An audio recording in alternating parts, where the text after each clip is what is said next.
젊은 부자들 유튜브 멤버십 회원 여러분 안녕하세요. 법학자 훈훈입니다. 오늘은 2022년 8월 22일 2시 22분입니다.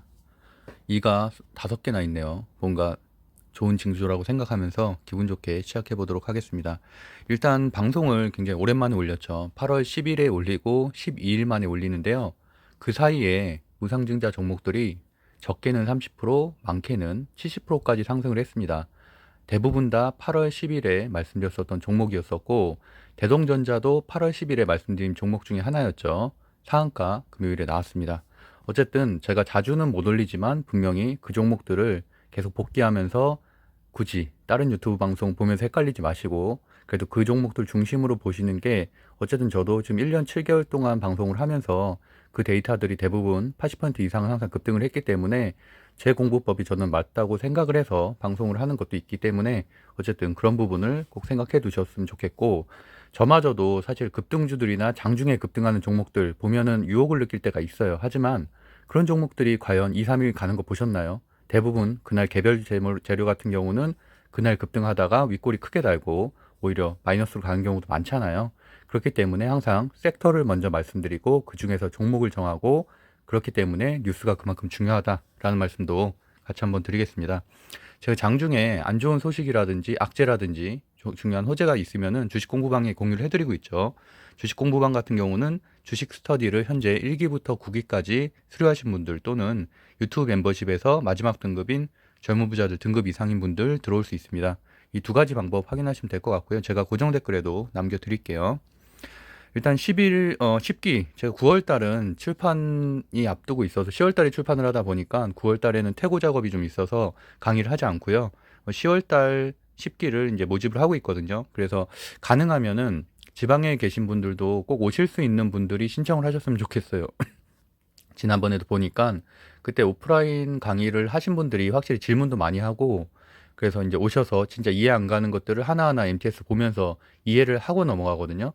그러면은 분명히 실력의 향상이 크게 있는데, 아무래도 온라인 방송으로 전달할 수 있는 한계가 좀 있다고 생각을 하고 있어요.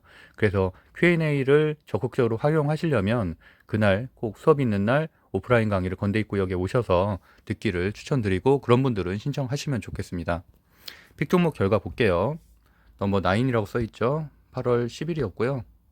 보시면은 제 채널에 재생 목록에 가면은 볼 수가 있죠.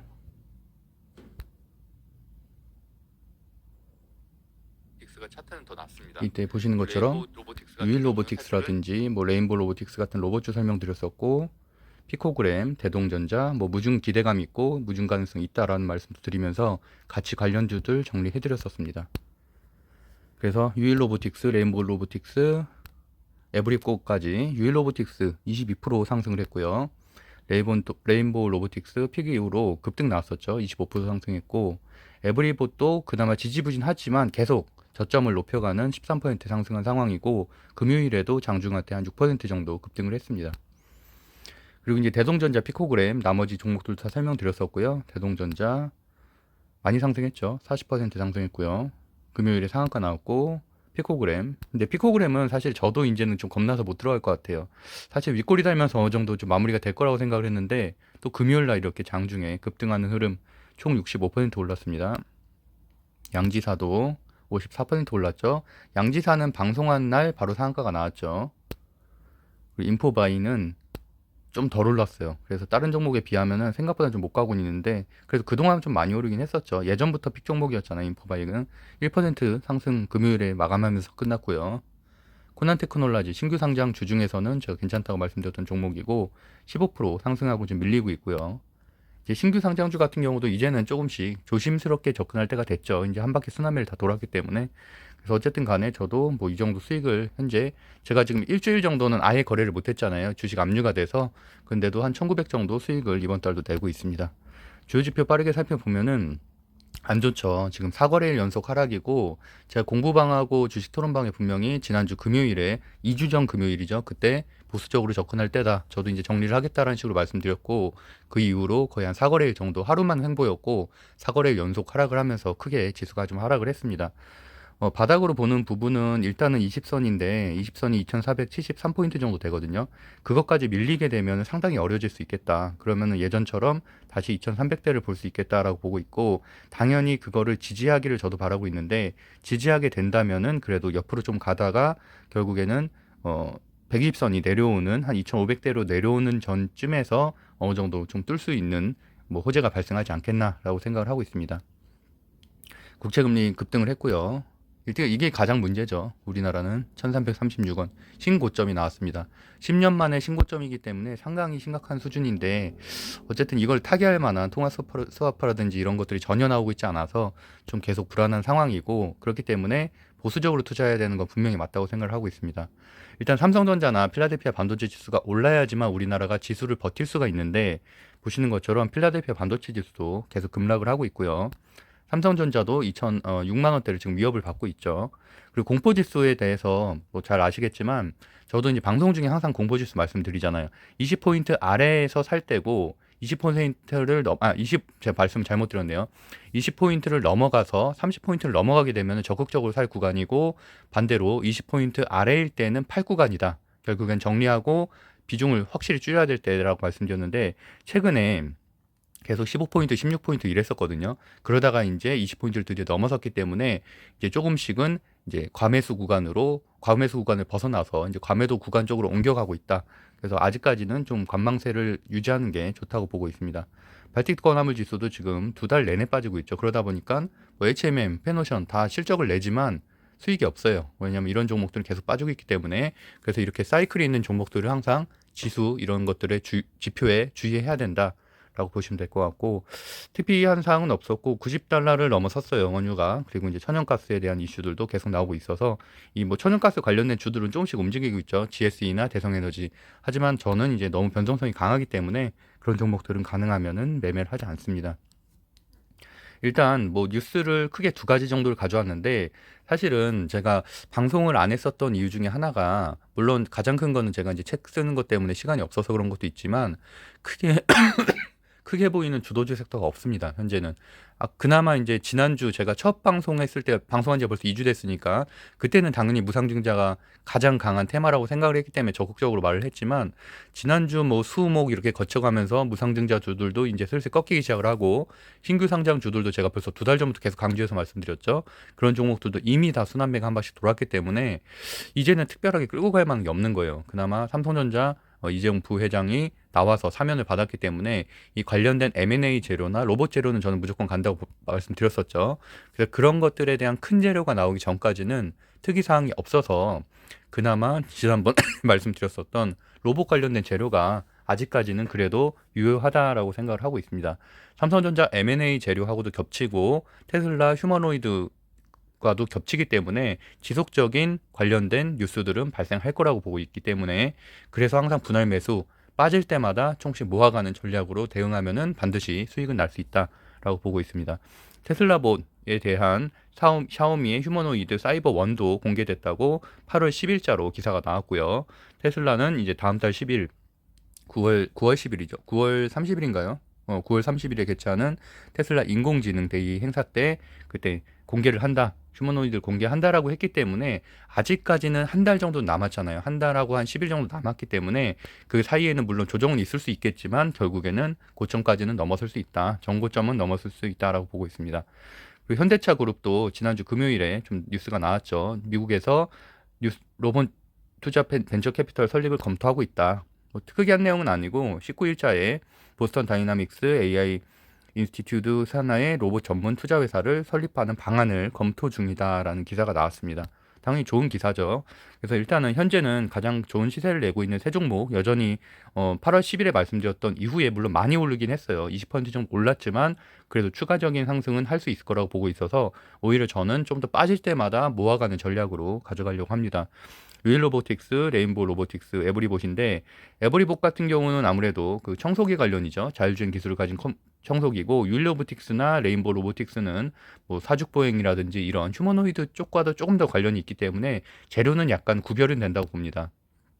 에브리봇은 일단 4만 원대를 돌파하게 되면, 라운드 피거죠. 4만 원대 가격대를 저항을 돌파하게 되면 그래도 좀 더 시세가 정고점까지는 시세가 나올 수 있다라고 보고 있고, 윌로브틱스 같은 경우는 이제 34,200원이 큰 매물대죠. 강력한 매물대라서 이 구간만 넘어서게 되면 신고점 흐름으로 갈 가능성이 높고, 그다음에 레인보우 로보틱스 같은 경우는 33,900원, 최근에 3일 전에 있었던 이제 정고점인데 그 구간을 돌파하게 되면 한 4만 원대까지도 볼 수 있는 큰 시세가 나올 가능성이 있다라고 보고 있습니다.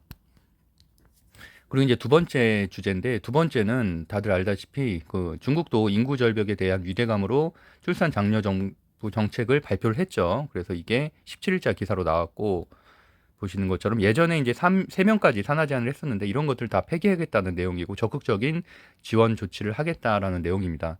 거기에 더불어서 목요일에 이 재료가 나왔죠. 오세훈 시장이 15조를 투입을 해서 아기 키우기 좋은 서울 나오겠다. 보육 정책을 하겠다라는 얘기인데, 일단 시 자원에서는 최초로 하는 계획이고 5년간 14조 7천억 원을 투입한다는 거죠. 그리고 또 오 시장 같은 경우는 지금 청년 정책이라든지, 제가 뭐 지난주 금요일에도 뭐 정부에서 좀 일하고 있는 분하고 좀 얘기를 해봤는데, 오세훈 시장이 이제 그쪽으로 굉장히 관심을 많이 갖고 있다고 하더라고요. 지금 청년 창업, 청년 취업 사관학교인가요? 하여튼 그것도 이제 굉장히 육성을 하고 있고, 어쨌든 대선을 노리는 분위기 따다 보니까 이제 관련된 정책을 좀 키운다라고 한 게 이제 방향성이 이쪽인 것 같아요. 보육하고 결국엔 2030 쪽에서 좀 인기가 좋다 보니까 이런 쪽으로 결국에는 이 아이들을 키우는 연령대가 대부분 3, 40대잖아요.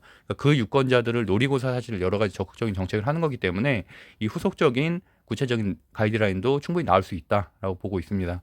그래서 서울시가 5년간 15조를 투입하는 초대형 양육 프로젝터에 나선다라는 내용이고, 여기 보면은 기저귀 교환대 뭐 이런 내용도 나오죠. 그러다 보니까 아가방 펑커니는 목요일날 상한가가 나왔고, 그 다음에 다음날 이제 좀 눌러줬는데, 그래도 뭐 시외에서 좀 빠지긴 했지만 시외에선 사실 아가방 펑커니만 빠진 게 아니라 대부분 다 2, 3% 지금 빠졌어요. 최근에 강했던 종목들이. 그래서 저는 큰 의미는 없다고 보고, 그래서 뭐 그래도 월요일날 동시호가는 한 마이너스 1%대 정도가 아닐런가. 현재는 한 마이너스 2% 되는 것 같더라고요. 그 정도까지는 아닐 것 같다라는 게 제 생각이고, 하루 이틀 좀 더 눌러주더라도 그래도 좀 더 단 한 번, 다시 한 번은 좀 상승할 만한 흐름이 나올 가능성이 높다. 제로투세븐은 이제 의류 만드는 회사고, 아기용 만드는 회사, 모나리자와 깨끗한 나라는 아까 말한 기저귀 관련된 회사입니다. 그래서 아가왕 컴퍼니는 예전에 작년에도 한번 그 대선 정책 관련해서도 좀 시세가 나왔었죠. 출산 장려책 관련해서 나왔었는데, 과거에는 박근혜 정부 관련된 주였었죠. 한 10년 전에. 그래서 어쨌든 현재 보면은 4,420원대가 이제 손절가 잡으시고, 그다음에 그러니까 장중에 이제 상승한다는 가정하에, 그러니까 나중에 이제 눌러줬을 때 이제 그 상한가 아무래도 종가를 깨게 되면 시세가 좀 약해질 가능성이 있고, 일단은 하나 더 알아야 될 거는 과거에 저출산 관련된 정책주들이 그렇게 막 계속 올라가진 않았어요. 과거에 저도 이제 차트를 좀 보면은 그냥 한 4, 50% 정도, 바닥 대비해서 4, 50% 정도가 거의 한계더라고요. 그러니까 예전에 박근혜 정부 때 말고는, 박근혜 대선 때 말고는.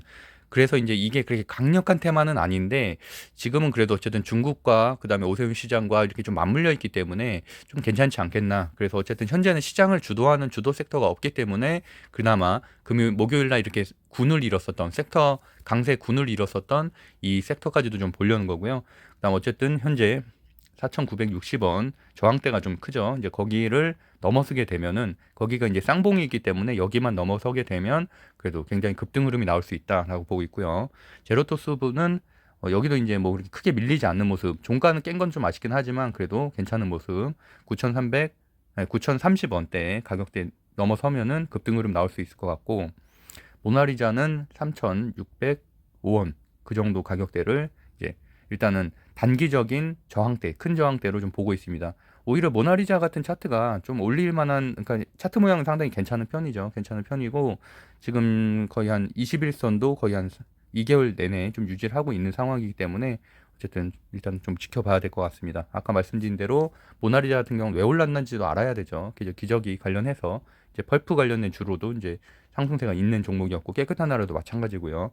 일단 그래서 그 정도 섹터를 보면 될 것 같고, 일단 모나리자 같은 경우는 시총은 1200대인데 뭐 특이한 사항은 없더라고요. 제가 그 이번에 비덴트를 겪으면서 느낀 게, 확실히 이제 유보율 너무 낮거나 전환사채를 너무 발행하는 기업들은 확실히 테마주라도 하면 안 된다라는 걸 사람 다시 한번 느꼈는데, 여기는 이제 보시는 것처럼 뭐 유보율이 좀 낮긴 해도 부채율이 낮고, 깨끗한 나라도 부채 비율 160%, 뭐 유보율 388%여서 일단은 특이사항은 없는 걸로 보입니다. 그 정도로 항상 제가 수제재차 할 때 재무제표도 꼭 봐야 된다고 말씀드리잖아요. 재무제표를 그렇다고 해서 뭐 테마주의 재무제표를 보고서 투자해라 이런 얘기가 아니라 최소한 걸르는 데 용도로 쓴다는 거죠. 너무 유보율이 낮거나 유보율이 마이너스라든지 이렇게 되면은 갑자기 유상증자가 발생할 수도 있고 고점에서 전환사채가 발생할 수도 있고 이런 악재가 발생할 수 있기 때문에 주의가 상당히 필요하다는 부분이고요. 개별제로 중에서는 렙치노미스가 이번에 대주주 변경되잖아요. 최대주주 변경. 렙치노미스는 제가 기억으로는 저도 매매를 했던 종목인데 작년에 무상증자로 좀 재미를 봤죠. 그래서 좀 큰 수익을 냈었던 종목이기도 합니다. 어쨌든 루하 PE가 이제 렙치노미스의 지분 총 36%를 보유한 최대주주가 된다. 최대주주 변경하면은 떠오르는 종목이 하나 있어야 돼요. 역사적인 종목이죠. 현대사료. 현대사료 같은 경우는 바닥 대비해서 14배가 상승한 종목이죠. 올해 가장 많이 상승한 종목 중에 하나인데 물론 그것과 같은 사례로 볼 수는 없죠. 업종도 다르고 뭐 당연히 유동 주식수도 굉장히 적었었고 현대사료는 그래서 조건은 물론 틀렸지만 어쨌든 그런 기대감 때문에 달라붙은 개미들도 분명히 있을 거예요. 그때도 최대주주 변경 재료와 인플레이션 사료 특혜 그 두 가지 재료가 시너지 효과를 내면서 14배가 올랐으니까 3달 만에. 그래서 어쨌든 그 정도는 당연히 아니겠지만 어쨌든 렙치노믹스도 한번 흐름을 장중에는 좀 지켜볼 만하다라고 보고 있습니다. 그래서 첫 번째 저항대로 9,290원, 그다음에 두 번째 저항대로 9,690원 이런 것들을 돌파하게 되면 그래서 제가 항상 이렇게 저항 가격을 알려드리는 이유는 이게 이제 저항 가격이기 때문에 제가 항상 말씀드리죠. 그 주식 강의에서 저항 가격을 뚫으면 당연히 그 부분이 지지가 되기 때문에 더 강하게 흘러갈 수 있지만 뚫지 못하고 윗골이 크게 달고서 내려가는 부분도 있다. 그래서 저 같은 경우는 항상 저강 때에 뭐 한도 호가 아래에 매도를 걸어 놓던지 아니면 제가 장중에 대응할 수 있을 때는 뚫는지를 확인하고서 그 위호가에서 뭐 제가 보면서 대응을 하고서 매매를 하는데 어쨌든 이게 아무래도 직장인 투자자들이 많다 보니까 저는 이제 VI 걸리기 전 호가라든지 이렇게 저항대에 있으면은 저항대 미리 아래쪽에 호가에 그 매도를 걸어놓는 안전한 전략으로 계속 수익을 내고 있습니다. 그럼에도 불구하고 하루에도 항상 5% 이상은 수익을 내고 있으니까 어쨌든 뭐 제가 저같이 하는 방법이 뭐 굉장히 보수적이라고 생각할 수도 있고 아 그렇게 되면 상한가도 다 놓치는 거 아니야라고 생각할 수도 있지만 뭐 그거는 그거대로 그런데 상한가 쫓아가려다가 크게 당하는 분들도 많잖아요. 그러니까 그런 차원에서 보시면은 여러 가지 매매법 중에 하나다 정도라고 보시면 될 것 같아요. 그리고 소카가 이제 오늘 상장을 하죠. 근데 이미 이곳들은 다 시세가 대부분 나왔습니다. 뭐 캠시스 같은 경우도 지금 급등을 하다가 한 4거래일 연속 하락을 하고 있고 물론 이런 그 신규 상장 때는 신규 상장 관련된 업종이 이제 아침에 장초에 좀 급등하는 측면은 좀 있죠. 그래서 보시면 롯데렌탈이라든지 뭐 아니면은 신규 상장주 중에 그 케이카하고 또 뭐 하나 있었죠. 뭐 그런 쪽들에 조금 뭐 이렇게 돌아갈 수는 있는데 왜냐하면 이렇게 소카 관련된 주들이 이제 소카 자체가 이제 상장을 한다는 것 자체가 이제 어쨌든 자동차 산업군이라든지 뭐 이런 중고차 시장 자체에도 좀 활력을 불어킬 수 있는 부분이어서 일단 그냥 이 정도는 알아두시면 좋다. 이거보다는 저는 어쨌든 세비캠이 아니라 SM 랩이었나요? SM 랩? 그 제가 그 이번에 주식 2강에 지난주에 강의했었던 그거 관련된 주들을 오히려 더 좋게 보고 있습니다. 그게 예비상장 심사를 하고 있는데 그게 예비상장 심사가 통과가 돼서 확정이 되게 되면 급등 흐름이 나올 수 있기 때문에 거기도 마찬가지로 그 대신에 언제 나올지는 모르죠. 올해 하반기에 한다고는 했지만 그리고 반대로 만약에 상장 철회를 하게 되면 주식시장이 너무 안 좋아서 상장 철회를 하게 되면 폭락을 하겠지만 그렇지 않고 만약에 실제적으로 일정을 거쳐서 상당 그 청약 일정이 확정이 되게 되면은 급등 상한가 흐름이 나올 가능성이 높기 때문에 저는 그런 종목들도 지금 현재 모아가고 있는 상태입니다. 어쨌든 오늘 방송은 이 정도로 마무리하겠고요. 다들 느끼겠지만 지금 횡보장이 지났죠. 횡보장이 지나고 조정장이 오고 있고 한 달 반 동안 무려 한 10포인트 정도 지수가 올랐습니다. 그래서 물론 보수적으로 대응하는 시장은 당연히 기본적으로는 전 맞다고 생각을 하고요. 뭐 당연히 2400까지도 2300까지도 볼 수 있는 언제든지 하락할 수 있는 시장이기 때문에 그렇다고는 보지만 그럼에도 불구하고 이렇게 어느 정도 제가 그래도 좀 이렇게 뭐 방송을 할 때 적극적으로 이렇게 말할 때가 있었죠. 그 지난 한 2달간도 이제 횡보장이기 때문에 어느 정도 괜찮다, 스윙으로 들고 가기도 괜찮다 이런 말씀을 드렸었는데 그런 횡보장에서는 반드시 스윙으로 가져가야지만 최소한 한 달에 3, 40% 수익을 낼 수가 있고요.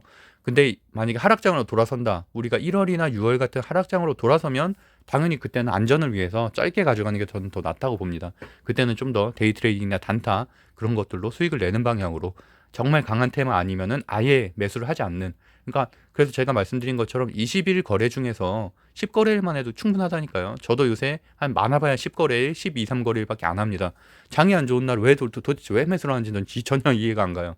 장도 안 좋고 지수가 모든 지수가 다 빠지고 있는데 무슨 자신감으로 매수를 해서 이렇게 손해를 보는지. 어쨌든 그래서 어줍지 않은 실력으로 그렇게 들어가기보다는 진짜 연륜과 실력이 겸비하고 있지 않다면 장이 안 좋을 때, 특히나 나스닥 선물 지수가 엄청 빠질 때는 절대 들어가면 안 됩니다. 그 부분을 꼭 아시고서 대응을 하시면 좋겠습니다. 어쨌든 이렇게 어려운 시장이지만 같이 공부하고 잘못된 습관을 고치면서 함께 이겨낸다면 반드시 좋은 시장, 좋은 장이 올 때는 훨씬 더 큰 수익을 낼 수 있을 거라고 생각합니다. 감사합니다. 오늘도 제가 아직 목이 아직도 안 나왔어요. 지금 한 8개월 된 것 같은데, 그래서 좀 방송이 좀 좋진 않지만 어쨌든 그래도 많이 응원해 주셔서 힘을 내보도록 하겠습니다. 감사합니다.